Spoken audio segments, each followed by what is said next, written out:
Aku mengenal Yanti bukan dari bangku sekolah atau pertemanan lama. Kami kenal lewat grup pengajian ibu-ibu komplek, dan jujur saja, awalnya aku pikir Yanti tipe ibu, serba bisa, yang hidupnya rapi dan terencana. Dia selalu datang tepat waktu, anak-anaknya terlihat sopan dan lucu, dan kalau dia bicara, suaranya lembut, tapi tegas, tapi itu sebelum aku benar-benar mengenalnya.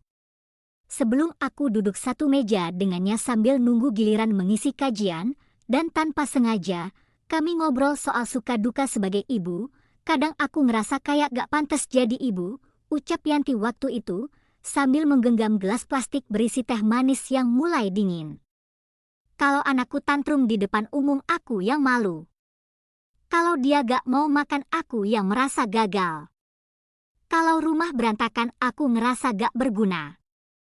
Padahal aku udah ngasih semuanya yang aku bisa. Aku kaget. Bukan karena kata-katanya dramatis, justru karena sangat jujur. Selama ini, kupikir hanya aku yang merasa begitu. Tapi hari itu, aku sadar, semua ibu berjuang. Hanya saja, tidak semua berani bercerita. Yanti membuka mataku bahwa menjadi ibu bukan berarti harus selalu kuat. Terkadang, justru dalam pengakuan bahwa kita lelah, kita sedang belajar jadi lebih tangguh. Suatu kali, aku mampir ke rumah Yanti karena anakku main bareng Alia, anak sulungnya. Rumah Yanti tidak seperti yang kubayangkan, bukan rumah yang kinclong seperti dari Pinterest.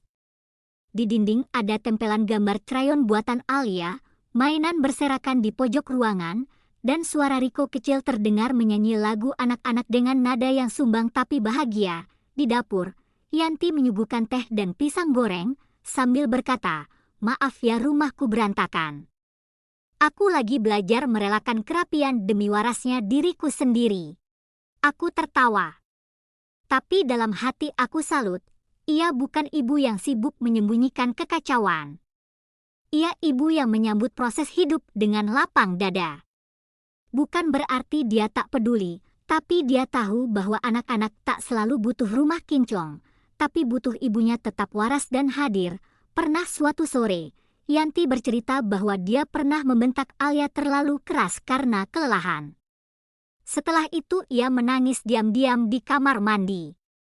Tapi malamnya, ia meminta maaf pada Alia dan memeluknya erat. Aku bilang ke dia, "Maaf ya nak. Mama juga sedang belajar." Kalimat itu terus terngiang di kepalaku. Karena seringkali sebagai ibu, kita ingin selalu benar. Tapi Yanti menunjukkan bahwa kerendahan hati seorang ibu adalah kekuatan. Dan bahwa meminta maaf pada anak bukan tanda kelemahan, tapi bentuk dari cinta yang tulus. Melihat Yanti dari dekat membuatku sadar satu hal penting, ibu yang hebat bukan yang sempurna, tapi yang terus mencoba meski jatuh berkali-kali. Yanti pernah lelah, pernah salah, pernah merasa sendirian. Tapi dia tidak pernah berhenti belajar. Dia membaca, bertanya, mencoba berbagai cara agar bisa menjadi ibu yang lebih baik. Kadang berhasil, kadang malah tambah pusing. Tapi dia tak menyerah, dan itu sudah cukup luar biasa. Karena menjadi ibu memang tidak ada sekolahnya, hanya hati yang terus bertumbuh.